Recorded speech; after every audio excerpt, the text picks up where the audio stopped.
Now y'all keep hyping up these other prospects, talking about I'm gonna be a good fight, all the way from PBC. Earl Spence, keep hyping your boy up. Your boy gonna get stepped on. It's working, man. We ain't doing all that fat mouth. Come on. Yup, you know what time it is, man. This is, of course, your favorite channel, man, CTB. This is Chin Tuck Boxing. I am your boy, Jay Slay. Throw it up to him, man. What's up, everybody? Thanks for tuning in. Most definitely. You most definitely tuned into a segment we call here Chin Chat. We're going to quickly rock you guys' chin with this boxing news. It's kind of news and rumor a little bit. Speculation mostly. A lot of people speculating what's going on between the two camps of Errol Spence and Terrence Crawford, man. This fight has gotten so big, bro. Yo, man, this fight got so big that even the proteges now are beefing, man. Ain't there some crazy shit right there, bro? Yeah. It definitely is something new, but I mean, honestly, I'm enjoying it because to me, it brings more attention to the fight between Spence and Crawford. And I don't mind a competitive beef, you know, long as they stay in the ring. I mean, I think it's good for the sport, man, that people can be competitive and beef and have rivals. Now, you know, this is in the early stages, but Frank Martin and maybe Keyshawn Davis in the future might be building themselves for a huge fight. And it might have started from this fight or from this moment. Exactly. That's my point, man. I love the competitive nature of both camps, man. You can see it, you can hear it.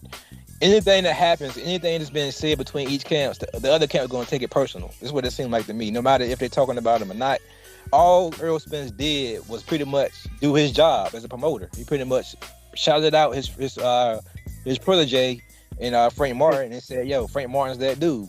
And of course, Big Keyshawn Davis being in the same division, you know, of course he's gonna take offense to that. So he said pretty much, "Yo, you got a guy in your division that's the dude," which is Terrence Crawford.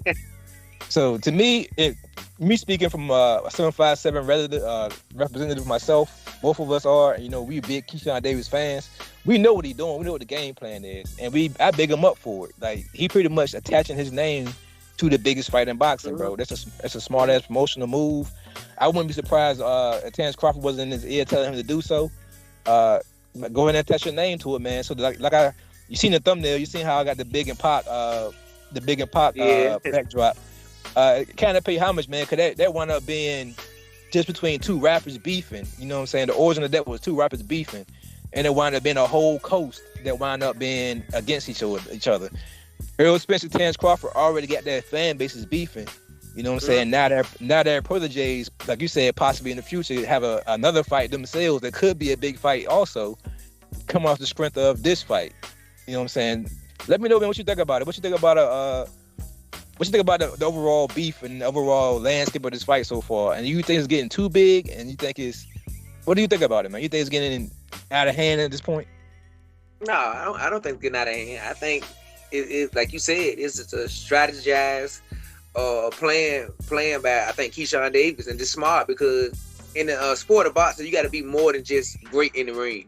If you want to be a superstar, you got to be great in the ring, but also on the outside of the ring. And to me, Keyshawn Davis has a very open personality, and you're starting to see that early in his career. I think he's only got 6 or 7 fights, and we're already seeing a lot about who he is as a person. So we're already getting that, you know, that as with kind of boxers, a lot of times you get that attachment to them because you know them personally, and you know, they get more of a fan base. So, you know, like I said, I big them up for it because it brings more attention to the Spence and Crawford fight somewhat, but also it brings more attention to them and him and Frank Martin, which could be a huge fight in the future.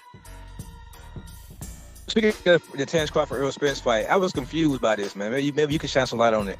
I'm a Terrence Crawford fan, but I don't include myself with the fanboys of Terrence Crawford. You know what I'm saying? And I'm pretty sure the same way as you being an Errol Spence fan, you don't include yourself in the fanboys of the Errol Spence club. I'm kind of confused on how Errol Spence coming out and speaking to Keyshawn Davis about him pretty much giving his protege a big up. How did Terrence Crawford fans somehow make that about Terrence Crawford? Did you catch that part and how they twisted that around that way? Yeah, I know what you're talking about. I mean, I feel like at this stage, with the fight being so close and the fight getting so big, I think anything either camp picks up that's not family related, people gonna assume that it's a shot or a subliminal message to the other camp. I don't care what it is. If Terrence Crawford go right now and he goes swimming a pool they gonna say, "Oh, he looking for the big fish."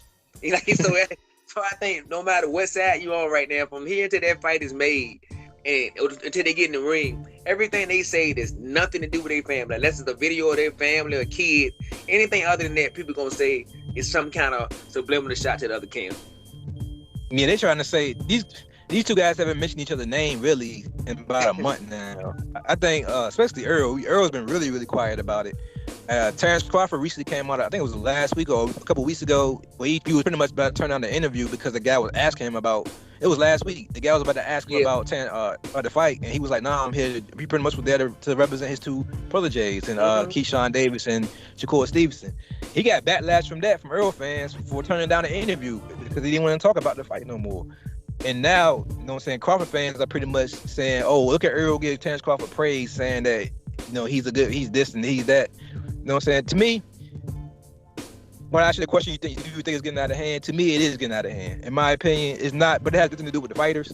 It has nothing to do with what's going on with the competitive nature of the fight. It's the fans, bro. The fans, it's becoming like a Manny Pacquiao versus a Mayweather situation where... But is that a bad thing? I mean, no, it's not a bad thing for sales. Don't get me wrong. Like I said, for sales, it's a great thing. It's a great thing because people want to watch it. But when Pacquiao maybe they fought in like 2014, I think it was 2015. So it's been about 7 years since that fight.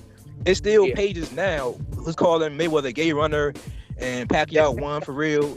And it's almost been a decade later. Like it's got to that point where Pacquiao fans are still, you know what I'm saying, ready to go to violence about the fight. And I think this fight, it wouldn't surprise me, as long as me and you been having this conversation about this fight, it wouldn't surprise me as people have actually going to blows about this debate. Like, it wouldn't surprise me at all. You know what I'm saying? They probably do more punches at each other. The fans do more punches than the fighters actually do at each other. That's what I'm thinking at this point. It's like I said, it turned into an East Coast West Coast thing all of a sudden. Yeah, I mean, pretty much Terrence Crawford and Earl Spence, man, basically sum it up is like LeBron James and Kobe Bryant. It's like it's two different sides. Whether side you own, the opposite side hates you. So pretty much to me, when I think about Terrence Crawford and Earl Spence, I think about like Kobe Bryant and LeBron James. Or maybe Michael Jordan and LeBron James, who's really the king of the division. Who's really the GOAT, blase. But yeah, man, we just had to touch on that video real quick, man. Did you watch the live of Keyshawn Davis last night? I caught all the highlights. It was like 20 minutes long. I didn't it was watch like 20 minutes long. Yeah, I didn't watch the whole thing, but I caught all the highlights, on YouTube. But yeah, I'll close with saying this. I'm proud of the young man. I hope he keep doing what he's doing when it comes to his fighting. He's like I said, 6-0. He's only getting better. And I'm glad that he's actually attaching his lane to this fight, man. But you got anything else to add to this topic? I think we covered it all. Well, with that being said, man, this is of course your favorite channel, man. Excuse me. This is Chin Tuck Boxing. I'm your boy Jay Slay. Say peace to him, man. All right, everybody, remember to hit that sub button, subscribe to get us to 1,000. Also, like, comment, hit the notification bell so you'll know when we drop a video. You know why? Because we love boxing and you love boxing. But most of all, God, peace, and love, and we out of here. Take care.